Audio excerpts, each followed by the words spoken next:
Introducing National Streaming Sports, live and on-demand sports talk programming that you can access 24/7. For the premier sports talk experience, tap into our Roku channel. Start your mornings with Mac and Jack covering all the weekend sports action. Then pour a cup and enjoy all the sports you can drink on the Coffee and Sports podcast. At midday, talk sports from east to west on the Coast to Coast podcast. Followed at night by some hot girl talk with Prim and Proper Sports featuring Sonia Pearson. Talk boxing on the Gloved Fist. Yankee fans tune in for Start Spreading the News.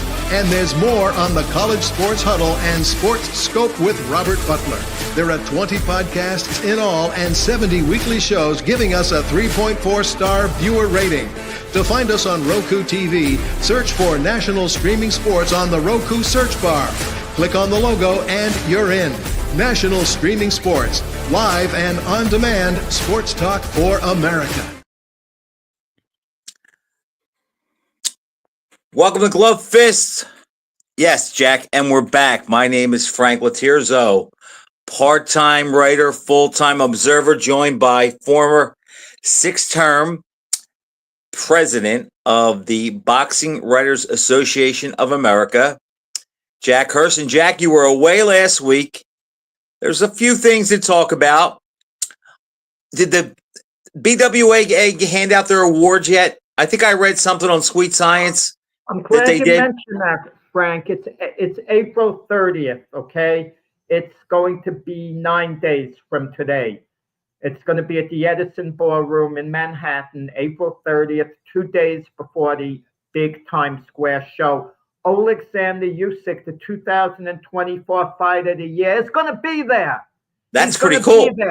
He is confirmed to be there through his manager, Igis Klimas, who's the manager of the year. Igis is one of the finest gentlemen in boxing. You know, his word is like gold, and Usyk is going to be there. Gabriel Fondura, the female fighter of the year, is going to be there. Michael Spinks is coming as a guest. Nonito Donaire. It's the 100th, anniversary of the BWAA dinner. Right. 100th anniversary. And I saw the awards, and it's all the same suspects as usual. The guys, all they have to do is put their byline on their article, and they win. So that's separate. That's the Bernie's, the writing contest. Yeah, so, no excitement there. We know who's going to win the awards before they're even written. The Bernies have been frustrating because before this year I got an honorable mention, but 3 of the last 4 years I had second place finishes. I can't get over the top. Jack, who did you finish second to? Well, 1 year I didn't get a good deal. Greg Bishop of Sports Illustrated. I should have won investigative category. I wrote a story, The Demise of the New York Golden Gloves, a whole big investigative piece. He did something on Clifford Etienne, something to the effect. Oh my God! The topic didn't compare. And who were the other writers? And I'm not saying I'm as good a writer, as the guy, but whatever. No one wants to hear about me coming up short. They want to hear about the fighters who are coming up short. And one of Jack, the fighters, but who votes on who wins the awards? It's a fair vote as far as I'm concerned. The guys who vote don't see the bylines, but I find that, Jack, I believe you, but I have a hard time believing that. Wait. But I'm going to say this before I tell you the panel. Everyone reads Sports Illustrated, or most people read it, okay? So they're going to know who wrote a certain article. And other people aren't going to read my article. It's not in Sports Illustrated, so they're going to know what a great writer who wrote the other story did. So you just told me everything I need to know. This is no. You have Bernie Fernandez, Ron Borges, Wally Matthews, Tony Page. They're like 4 of the judges that pop off the top of my head this past year. All right. Well, I can vouch for 2 of them. I won't say who they are, but I can vouch for 2 of them. Hey, Frank, this is boring stuff. People want to hear about the fighters. I think it's exciting stuff, and they'd rather hear that. but on the record, I vouch for the BWAA. It's a great organization. I don't agree with you when it comes to the BWAA, as far as that goes. Even though there are a few guys in the BWAA, at least a couple very high profile guys who they don't have the greatest moral character in my view. I wouldn't say who they are, but the honesty of the organization, I do vouch for that. Jack, I'll go with that. But my problem is with that, I think it's an all boys, cool kids club, like many things. And I just don't think a lot of guys that are lesser known get a fair shot because I've been reading a lot of content lately, and some of this stuff I see winning, I'm thinking like, I can't believe that actually got first place. That's just me. There have been years where I was baffled, where I turned in some really great stories, and it came up completely flat. So, you But never. Jack, but let me add this to that. Let me add this to what I said. Even though I feel that a lot of the work as far as insight lacks in today's boxing world, Jack, I don't really think good writing or insightful content is appreciated. I really don't think that it is. Not like it used to be when you and I were growing up and falling in love with this sport. That said, go ahead. No, I got to tell you something funny. I don't know whether I mentioned this on our show or I did it on the Mac and Jack show. I got an old time book when I was down here in Florida, an old time boxing book that printed different stories of the old time writers during the time of Jimmy Cannon, a bunch of them. And I'm reading this stuff and I'm going, darn it, these guys are much better than me. I mean, this is great writing. And now I'm starting to think, can you imagine we compare the old time fighters, the 40s and 50s, and the guys today could somehow go to a gym. Let's say we take them in a time capsule. The top guys today, we take them to Stillman's gym in the 1940s and they get run out of the ring, the guys like today. Right. Fair point. Again, that's just me, but maybe I'm just a crotchety old man. But look, you were gone last week. I had a friend of mine in, Jim Kurtz, who has a boxing company that he's partnered with. They have maybe 10 guys under their umbrella. One of the guys is fighting on the Anui card Sunday night, not this Sunday. I think it's May 2nd. So, yes, you were missed, but Jim did a good job. He and I discussed, what did we discuss? We discussed the Boots fight. Before we go on to my favorite fighter, Ryan Garcia, whose suspension comes due this week, or it's over. I know you saw the Boots fight. Just give me a quick take. I mean, Boots looked great. I thought Boots would win like around an 11th round stoppage. I thought he'd be up something like 8 rounds to 2. I thought he would win decisively by a stoppage, a methodical beating. He was better than I thought he'd be even. Okay? So Boots was near perfect. I mean, the only thing I didn't like about Boots, he does get hit. And that kind of bothers me a little bit. Now, he just shakes off the blows very quickly. They land, they have no effect on him. But I don't like that, to see Boots. And he gets hit with single shots. He doesn't get hit with combinations. But he does get hit a little more than he should, maybe because he's so overpowering. And that's it, Jack. Yeah, and he was looking to make a statement and was willing to take 1 to land 5 from his end, and get the job done.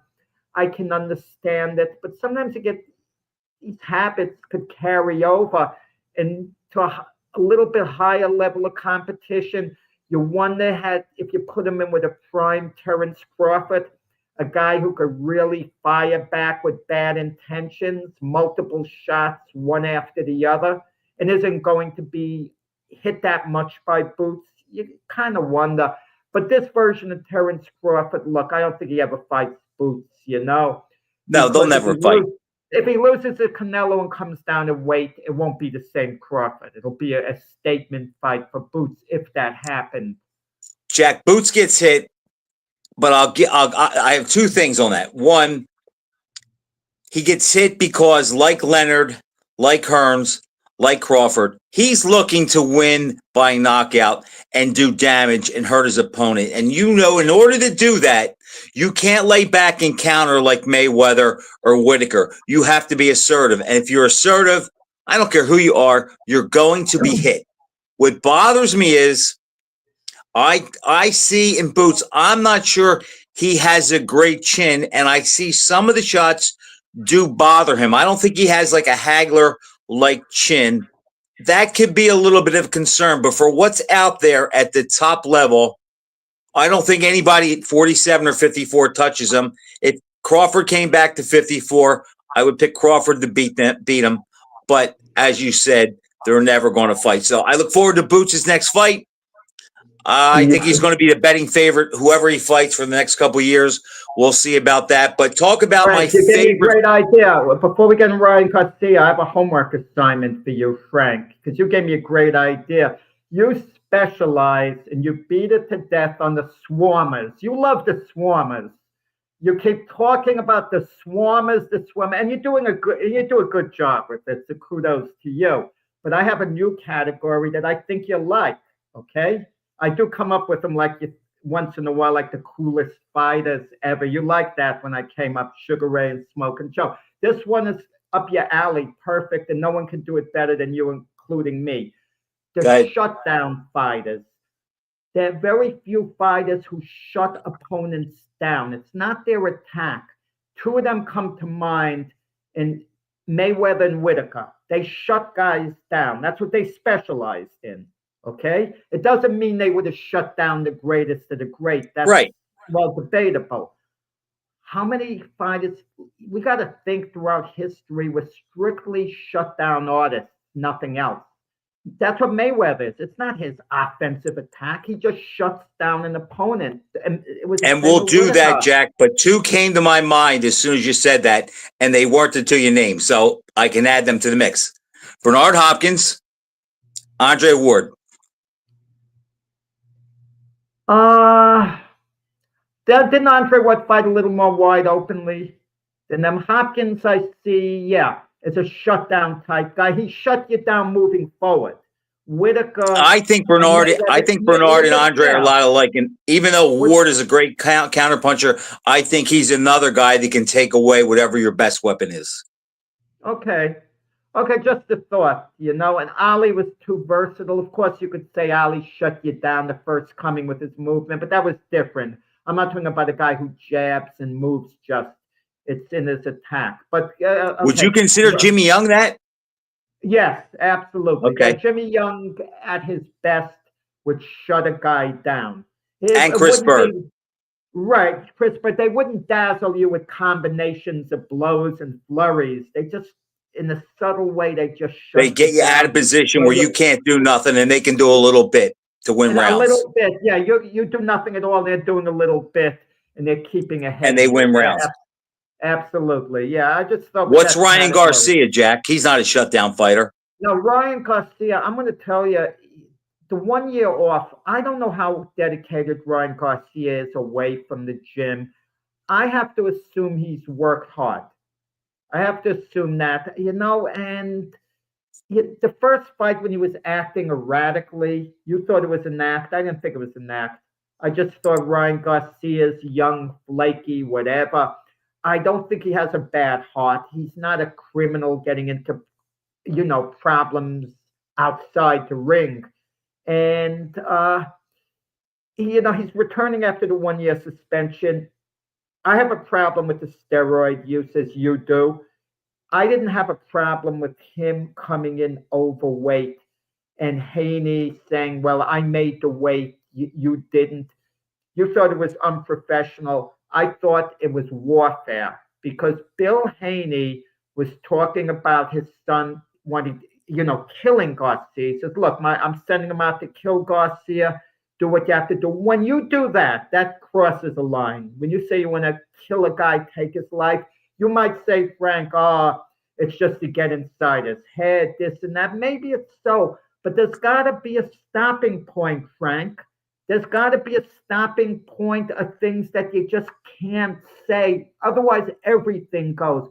What are we going to hear next? If one of the fighters has a kid who has issues and the opponent mocks fun at the kid because he wants to gain a psychological edge, that shouldn't be allowed in play. Can you imagine, Jack, Frank? This was before the Super Bowl at a press conference, and they said these things. football is a little bit of a different game, though, Jack. The intent isn't to go out there and hurt the guy. I mean, the linebackers want to put the quarterback out of the game. I understand that.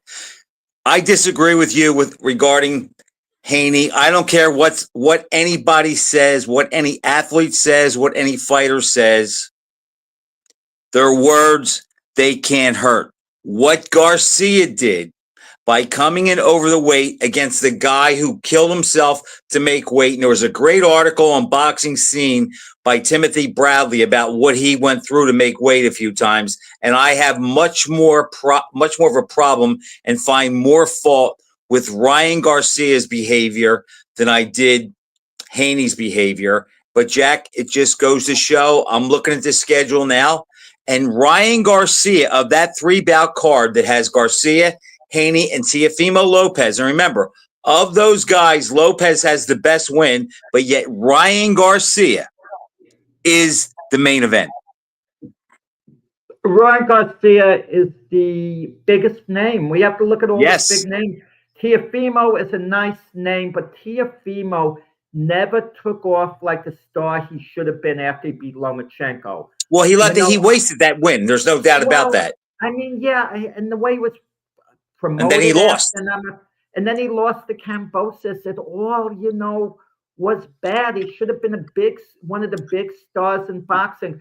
The question also and Devin Haney by now, I thought was going to be, I said he was going to be a generational talent in the sense I thought he was going to be kind of like another Pernell Whitaker, if not as good as Pernell, in that category that you could talk when you talked about great fighters and going forward, Devin Haney's name was going to come up when all was said and done.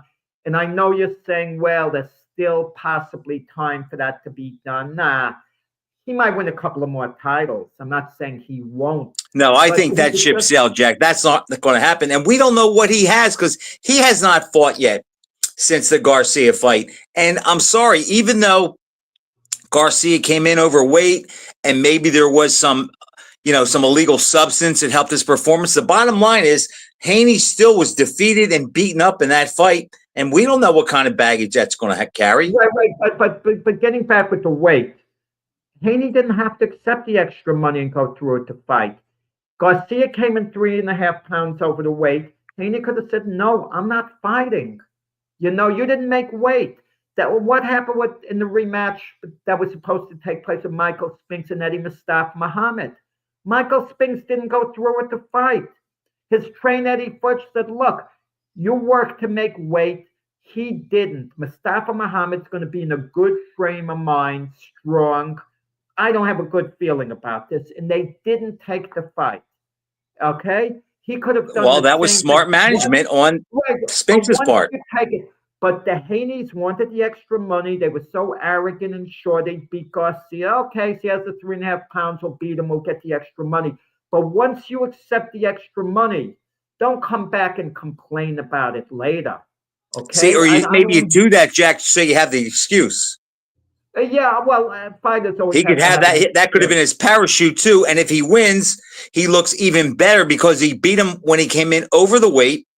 And if he loses, he can always put that out there that was the reason why. If I'm you, if it's me, I'm going to do what Spinks did for all the reasons that Eddie Futch said. But they didn't. We see what happened. But at the end of the day, Jack, he's still undefeated, Haney. Yeah. But it's ironic. Garcia's making excuses. Well, I lost to Tank Davis because I had to make weight and get all the way down there. It wasn't my natural weight class. Tough luck. You shouldn't have signed for the darn fight if you can't make weight. Notice he didn't ask for a rematch, though. You don't get a free pass, when you lose a fight. No one really should care at the end. Listen, I'll give you an idea. Another with cheating and so on. Jose Luis Castillo for his rematch with Diego Corrales. came in. It seemed deliberately over the weight. He's saying his body could no longer make weight. Okay, maybe he legitimately couldn't make weight, but the feeling was he didn't try to make weight. But if I'm Jose Luis Castillo, I'm thinking I had that fight with Corrales one. He intentionally spit out his mouthpiece twice in the 10th round when he was down to give himself extra. Otherwise, I would have won the fight, and that's cheating.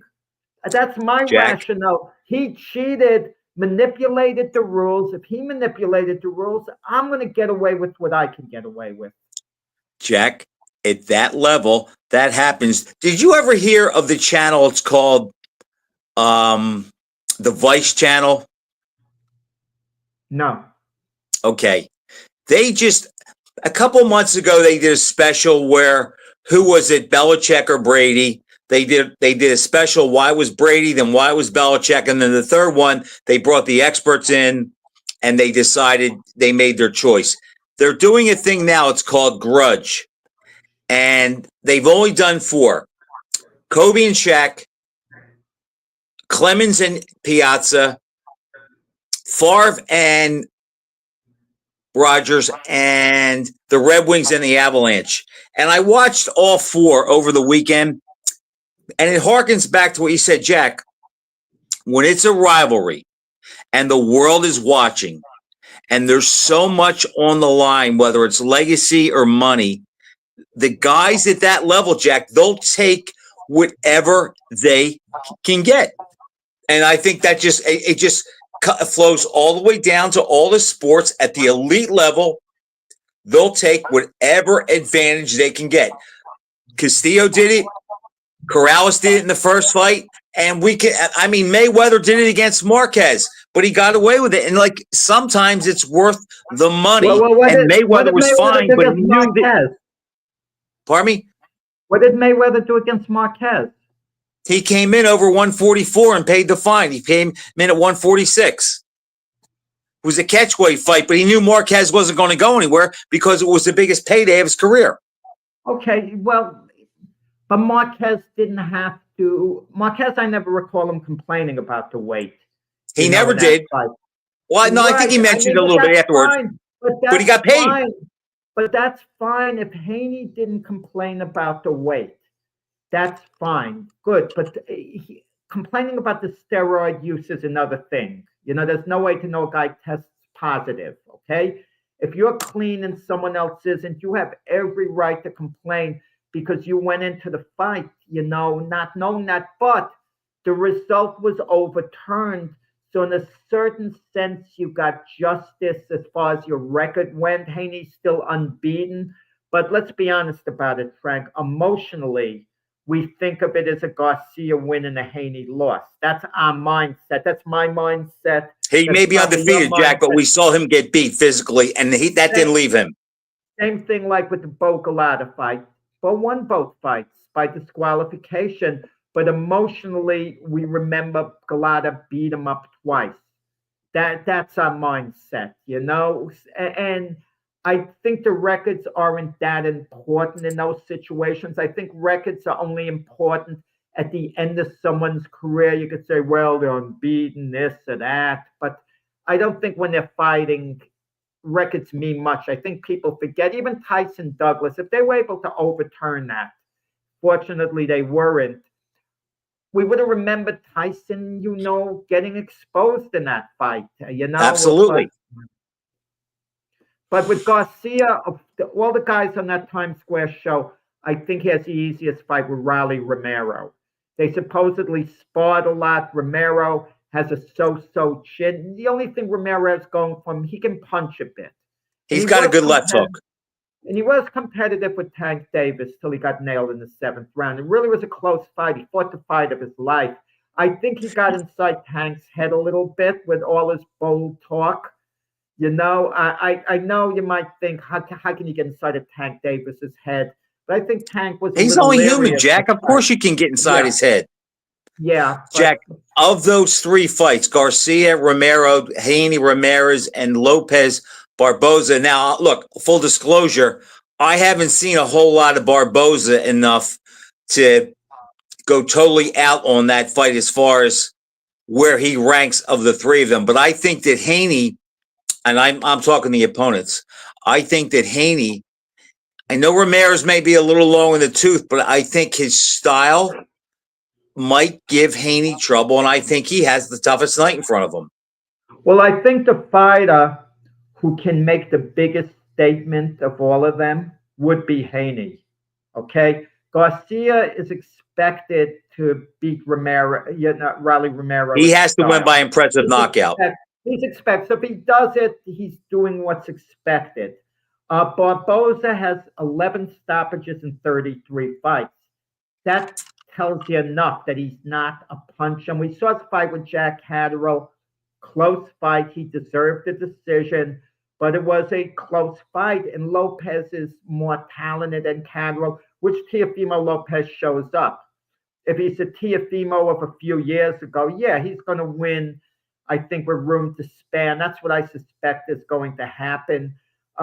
Whether he stops Barboza or wins by decision, I'll come up with a more firm prediction next week before the fight. But I think Lopez brings his A game, Jack. I'm confident to say that now. With the other two names on the card, I think there's a part of him that he knows he's probably auditioning against Garcia, and he wants to be the guy that's the talk of the night, not Garcia. Haney needs to state a big statement in the worst way. If he wins a lackluster decision, it doesn't excite us as much for Garcia-Haney rematch. What would you rather see? Let's say all three of them win decisively. Would you rather see Garcia fight Haney or Lopez? Lopez. That's my feeling too. And it's a more intriguing fight because there's so much smack going on. I mean, by junk talk going on. A lot of it might actually be humorous. Somehow with the Haneys, who are Bill Haney, very abrasive when you listen to him. The talk beforehand, there'd be no fun talk. It would be more like bitterness going on, both ways. But right. Somehow with Teofimo, he puts on a great act, and Garcia, I think, puts on a bit of an act himself. I think they'll trash talk us like we haven't heard before, and at the end of the fight, all will be good between the two of them. No, Lopez. I want to see Lopez and Garcia. I'll predict that we won't see that, but I would like to see that because Lopez can hit. Garcia doesn't have his chin can be tested and dented, and they're both cocky, and they both know a loss would be very hard to come back from. That would almost be a crossroads fight in their careers, and that's why it will not happen. We might get Haney and Garcia rematch if they both win. Frank, can you imagine in Vegas they have the trifecta? You get odds if all three win. Raleigh Romero, Jose Luis Romero, and Arnold Barboza, the trifecta. I mean, that might be something that you might put 50 or $100 down just for the heck of it, but I can't see. I can't see three upsets. 80 to 1, 100 to 1. I don't know. Yeah, they could probably pay that. But who will be the biggest favorite that night? Lopez or Garcia? No, Garcia easy. No.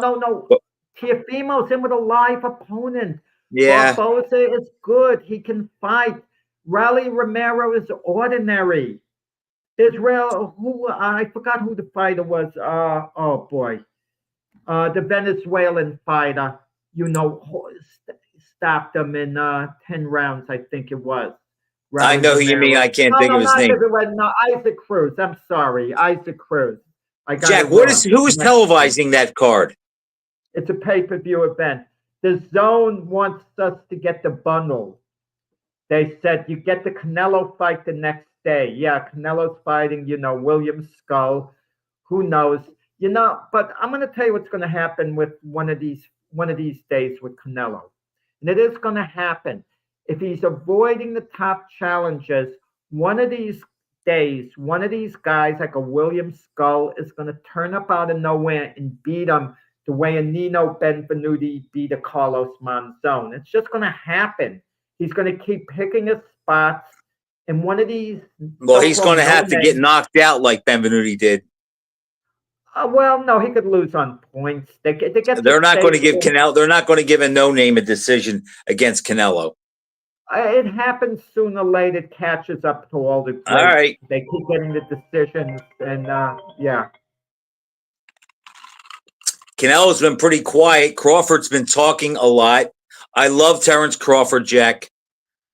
I wish he fought more. I understand why he doesn't.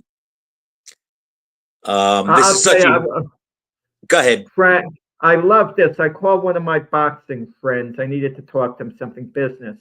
And I make it clear, do not call me back between 7 and 8, no matter what.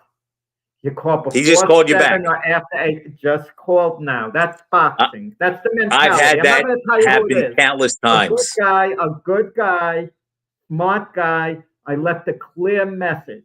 And what does he do? That's why I had to mute you for 1 second, Frank, where I was like a little shook up. And I sometimes genuinely get shook up over what you say, but that time I didn't know. I mean, Jack, there's also a fight coming up this weekend that we haven't touched on lately.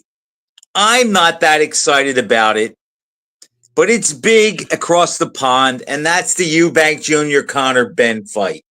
What's going through your mind there? I'm excited about it, Frank. Why aren't you excited about it? You know, you're a true American, Frank. You should be an American. I'm not ashamed of that. No, but when you get, yeah, which is great. But when the fighters are outside of the United States, the only ones you give passes to would be like a Usyk, a Fury, an elite heavyweight. I noticed that. Oh, no, the very elite couple of guys like Bivol and Beterbiev. Yeah, you'll give passes to those guys. And then Jack, you know what it is with Ben and Eubank? Guys are just very good fighters. You don't want to know from them if they're not American, Frank. No, that's not true. You know what it is with Eubank and Conor Benn? I just don't think either of them are a player at the absolute elite level. And the fight to me means nothing worldwide because whoever wins, as soon as they step up, they're going to lose. But I know it's a big fight there. I know the history between the families, but it just doesn't get me going that much. But I'll go out on the limb, and I'm going to pick Eubank to win a decision. You're right on this point. If their names were not Eubank and Ben, they wouldn't be an attraction like that. But you know, it happens all the time. I understand that. When you have a famous family name, it's you always link to that name. There are rare exceptions, you know. In Boca Raton, who I had a chance to sit down with, you know, the Starbucks, Corey Spinks. Corey Spinks, even though we know he's Leon's son, Michael's nephew, we don't think of him that way. We think of him independent. He's not he's not on their coattails at all. He didn't get anything by being a Spinks, I feel, you know? I mean, maybe he was recognized in the beginning, but no one thinks of him, oh, Leon's son, this and that. I mean, he earned everything. Ben has kind of, you know, he's piggybacked on his dad's name. They piggybacked on the rivalry that dads had, a bitter rivalry, maybe the greatest rivalry in British boxing history, perhaps. It's in the conversation. Right. I'd have to start thinking, you know, you had Fratch, you had Groves, you had, you know, some others. If I have that super middleweight lot back then. Right. But it was such a great rivalry. In a way, it gives us a chance. You know, hi, Little Holmes. That's some name, Little Holmes. I mean, that's that man right there, Jack, is the biggest Larry Holmes fan on the planet. Hello there, sir. I would have been able to guess that with the name Holmes there. But oh, by the way, Floyd Mayweather said Larry never Holmes heard of him. The greatest heavyweight champion of all time. That's who gets his vote. Okay, you know, it's funny. Now think about that. Why would Floyd say that? He would say that because Holmes is a guy that's never going to overshadow him. Holmes was not a superstar.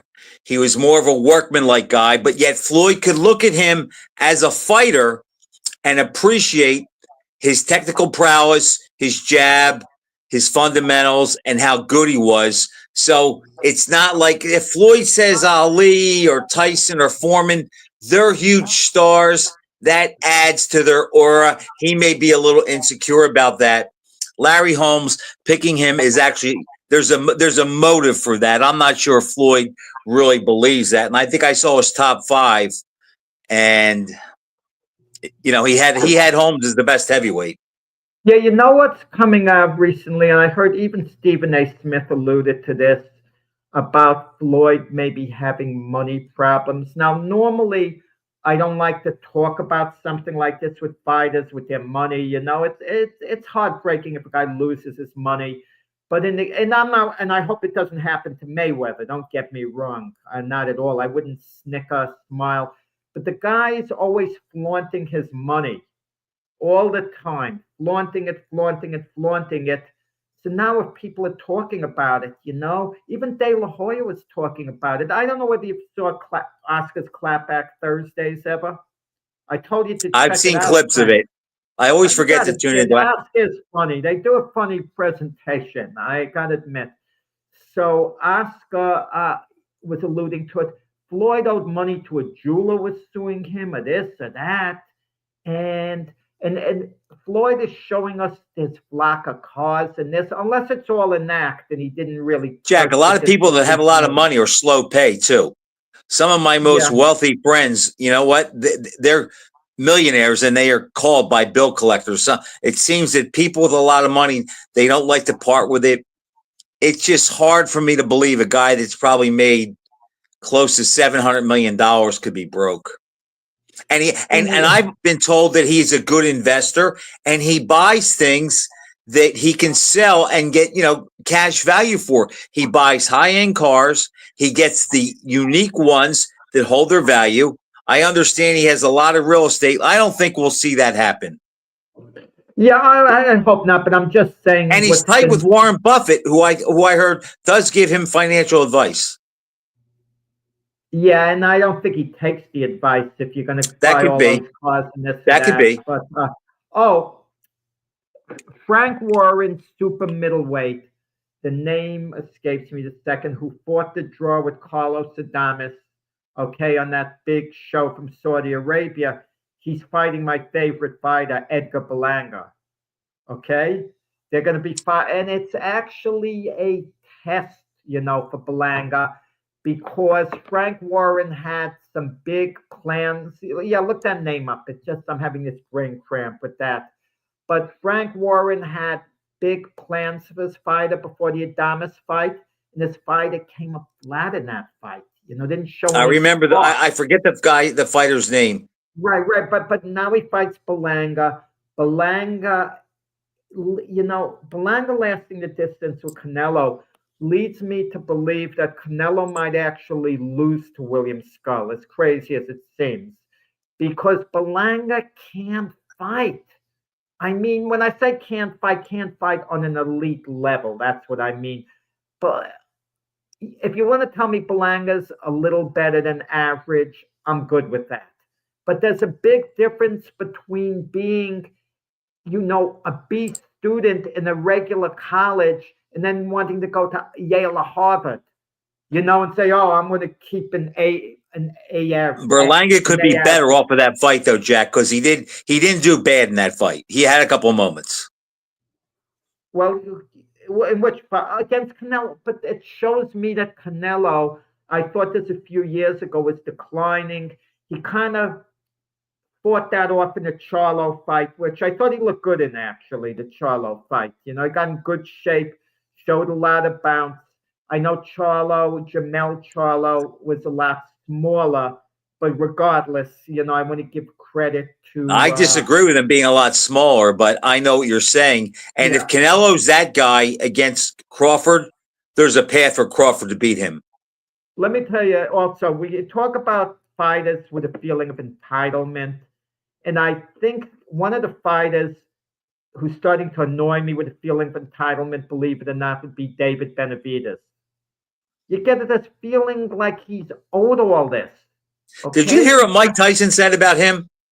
He probably said he's a monster, He said he's the best fighter in boxing. Oh, that's fine. I'm not maybe saying he'll Tyson's right, but he really gave him high praise. And I don't know if they're good friends or not, but he's really blown away by him. maybe he'll prove to be that. I think Benavides is genuinely top of the line. I do. Okay. And I might pick him to beat everyone if a matchup took place. Maybe I wouldn't, him against Beterbiev, Bival, etc.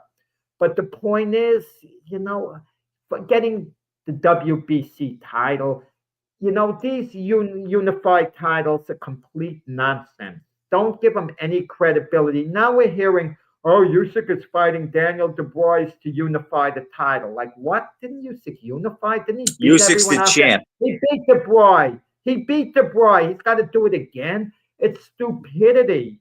Daniel Dubois, if he calls himself heavyweight champion, he's going to sound like he's going to sound like a clown. Anyone who calls Daniel Dubois the world champion, the legitimate world heavyweight champion, Dubois isn't a clown. The person saying it is a complete clown and then a complete fool. Did you see? And it's funny you brought Usyk up because I've been having fun with a couple of my friends with him that are old school, hardcore modern boxing guys. Teddy Atlas ranked his top 10 heavyweights, and he held out number 6 spot for Usyk.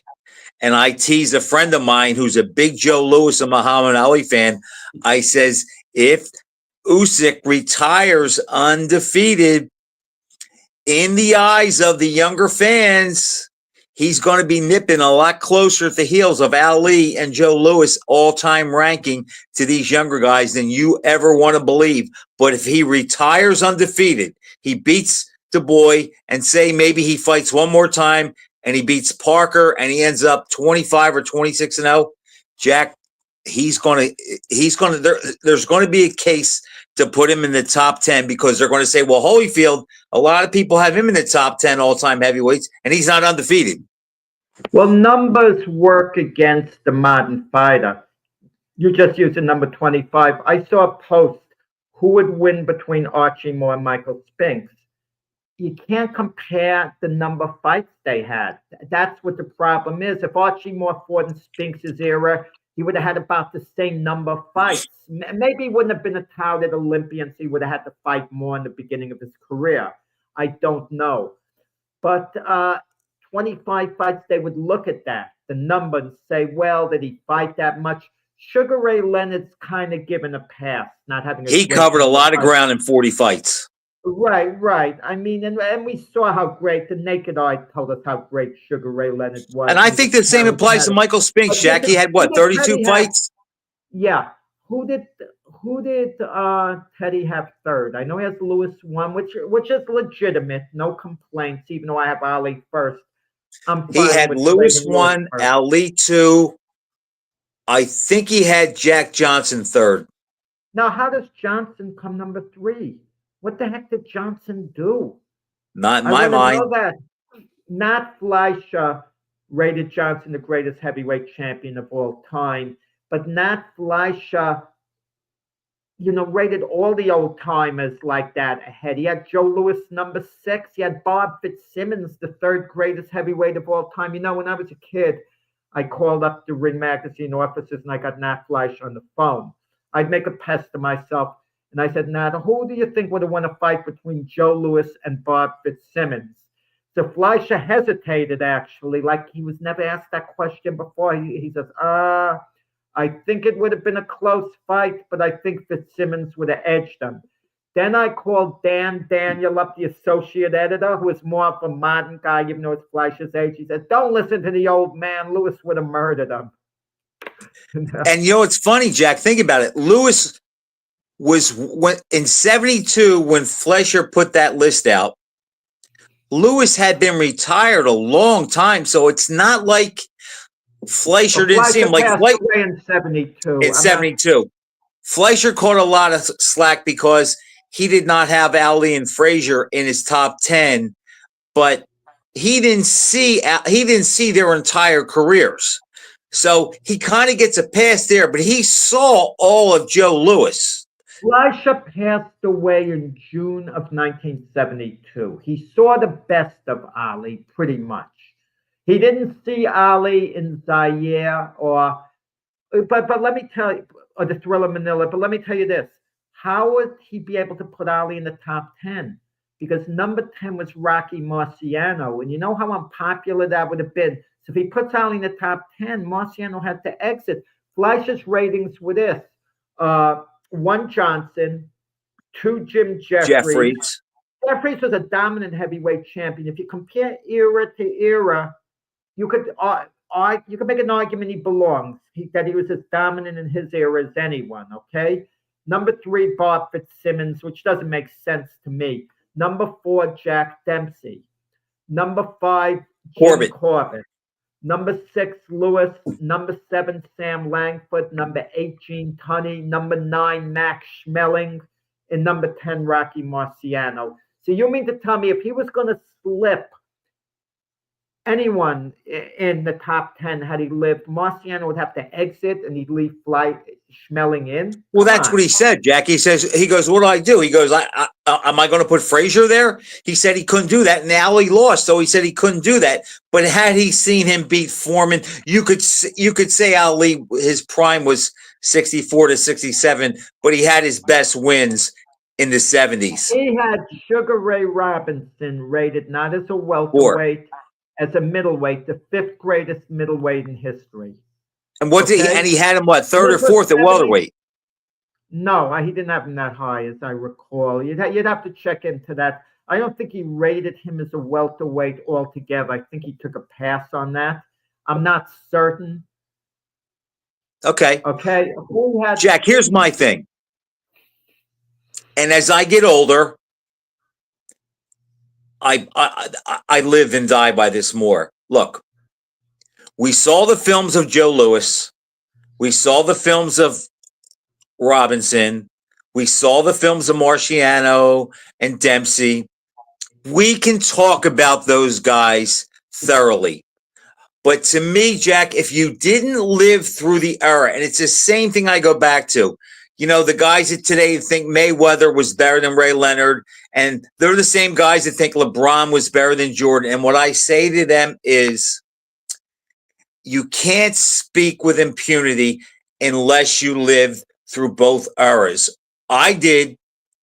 Leonard is clearly a grade above Mayweather, and I think Jordan, I don't think there's no GOAT debate to me between those two. It's Jordan, and then argue about who's number 2. But there's 2 variables. There's peak value, and that's career-wise. Looking at you can look at it that way too. That's how Mayweather wants to look at it. Did I make the most money? Did I maximize my career better than their careers? That's how he wants to look at that. I could make this argument too if I'm talking about peak value. I could throw out something that's not crazy. You'll see the logic, even though you probably won't agree. I could say, and I'm playing devil's advocate, the greatest fighter of all time is Roy Jones. At peak value, no one was better. If I threw that out, most people would disagree, but he's in the conversation, Jack. There's no doubt. After he beat Ruiz, he retires. He's in the top 5, maybe top 3. I could say he was the greatest of all time in that case. And listen, I'm adamant about this. Duran is so charismatic, and such a legendary type fighter. Had he retired after the first Leonard fight, that's it. I'm not fighting again. I'm going to Panama. Screw Leonard. I beat him. I don't have to beat him again. We're having a very serious conversation. Most people who feel Sugar Ray Robinson is pound for pound the greatest, clearly. It's going back and forth. The big debate would be Robinson-Duran. And it would be such a split. But those assuming that Leonard does the same thing he did after Duran, yes. And he never has a win over Duran, but he accomplishes everything he did, that makes Duran look even greater. If Joe Frazier could not have retired after the first Ali fight and had that extra great status, I'm going to tell you why. Because people would have said 2 things. They would have said he took such a beating he couldn't fight again. That would be one. And 2, Ali never would have backtracked and told the truth that he thought he lost the first Frazier fight. He would have held to the, that he won. that he won, and more people would have bought into it because of the Ali. He was very convincing. He convinced a lot of people as it was. Yeah, and now the funny thing, it's like Hagler Leonard.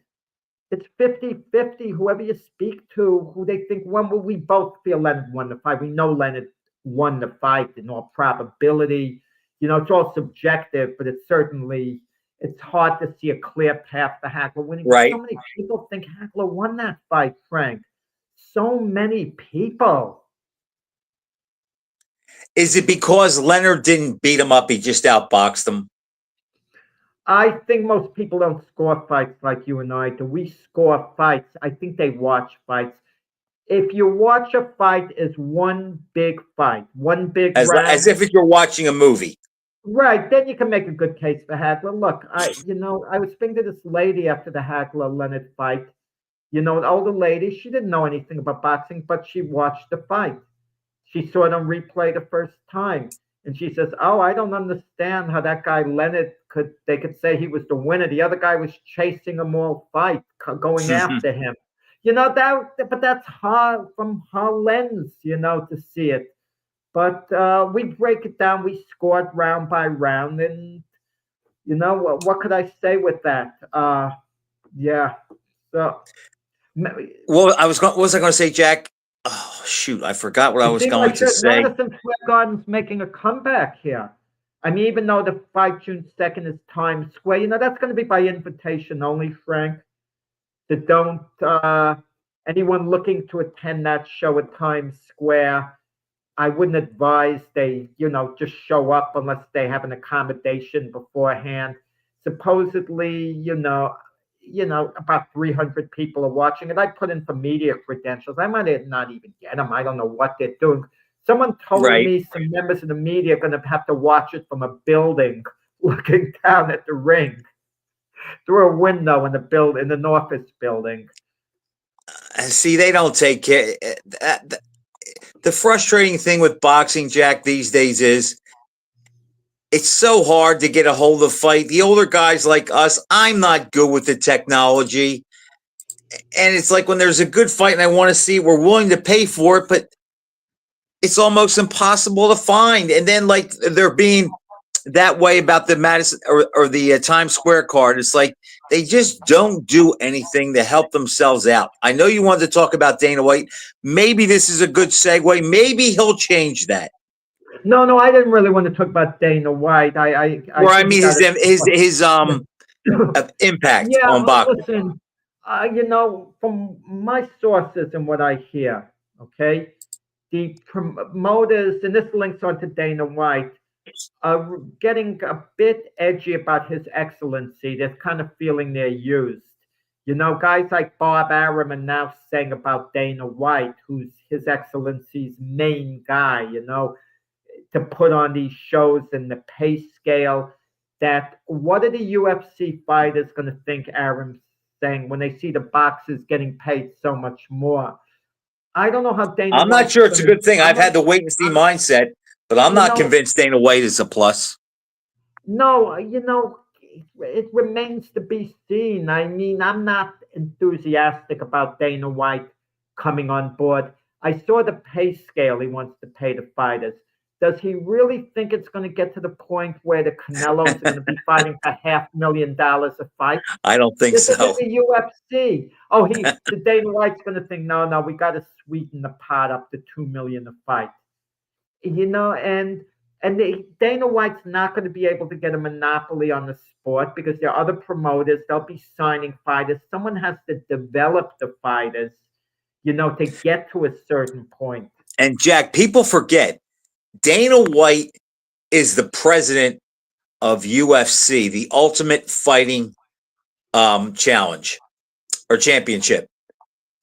That's not MMA. That's a section of MMA. It may be the best league of MMA, but it's not total MMA. So he has like a little dictatorship in his own conglomerate. It works for him. They have the best reputation. They supposedly get the best fighters, but boxing doesn't work like that.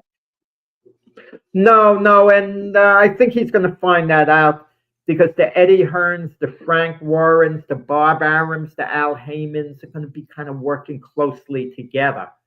So there's pushback, and they've got a good number of fighters, and they have those Right. fighters on contract.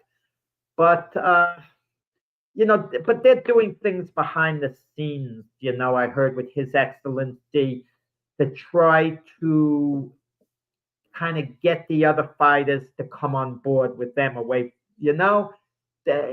Which I'm not saying they're doing anything illegal. I'm not saying No, but anything we illegal. understand. Look, it's I'm not, business. and I'm not saying anyone's doing anything unethical. I want to make that Right. clear. Okay? I'm not saying anyone's dishonest here, but it's a competitive war going on. It seems that's going to be taking Jack, place. it's a dirty business. We know that. The only thing that's a dirtier business than professional boxing is politics. That's it. That is the only thing that is cut your throat every second of every day. Boxing is very close to that, but it doesn't. It's still second, though. But New York's making a great comeback in boxing. For example, there's a show in June, good show. Then July 11th, Katie Taylor, Amanda Serrano fight at Madison Square Garden. The next night, Turkey is having a show. The venue in New York hasn't been announced. Okay? So he's having one then. So you're talking about back-to-back nights, Friday and Saturday night in the summer. That's pretty cool. Jack, I'll throw one out at you. Tomorrow is the anniversary of one of the greatest light heavyweight championship fights ever. Can you guess? April 22nd. Wait, one of the greatest light heavyweight championship fights ever? I don't know the date. I'm just going to guess a great fight. Archie Moore, Yvonne Durrell. That's one of them. That's not the one. It's the anniversary of Saad Muhammad beating Marvin Johnson in the rematch in Indianapolis. Yeah. That was 1979. Can you believe that many years have passed? What's that? That was 25. It's just, we're going on what, 47 years? It's just unbelievable. Kudos. 46 years. Kudos to Marvin Johnson. He insisted on the rematch. He lost to Saad Muhammad. No world title was on the line when he lost to him. And he insisted when he won his sanctioning body title, I think it was WBA, he defended against Saad Muhammad. He insisted, Marvin Johnson, on the rematch, He said, I will not feel like the champ until I beat Saad Muhammad. He lost to Johnson.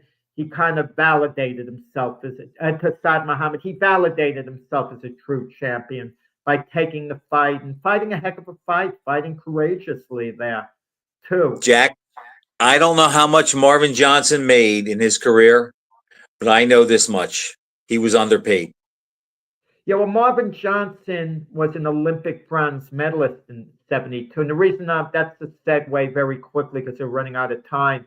The Olympics, they are going to hold it actually in 2028, again in Los Angeles. And I don't know, it doesn't create the buzz the way it used to Olympics. And Jack, when it's on at 3 o'clock in the morning and nobody's up to see it. Well, you know what it is? It's not on the primary channel. There used to just be ABC with Howard Cosell, and it used to be great, the fights, and now you have to find what channel it's on.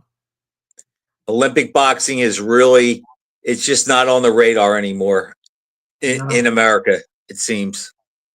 No, we had the big personalities. We mentioned Sugar Ray Leonard before, that 76 team. Him, Howard Davis, the Spinks brothers. Jack, we only have a minute left, but I'm going to give you a guy who fought in the Olympics who I know that you probably liked, and you're going to know what I'm talking about. He never turned pro. I thought he got a bad deal in the quarterfinals, but he was so much fun to watch, but he never turned pro. He became a coach. Remember Jesse Valdez? Jesse Valdez, I was... From Texas. We got to talk about next week, bad deal in the Olympics. Like I've been talking to Chuck Walker on the 76 team. The guy who, I think he did turn pro, but he never fought for a world title. I thought you were going to mention Laszlo Papp, 3-time Olympic champion. But Before yeah, my time, Jack. Yeah, I well, didn't see. I'm talking about guys I saw fight. yeah, okay, that's it, Frank. Time to wrap up. And All right, it's your Jack. time. Good talking to you. Great show. Thanks for watching, everybody, and we'll see you next week. You're watching National Streaming Sports. Over 20 podcasts, 70 shows, and a 3.5-star rating on Roku TV.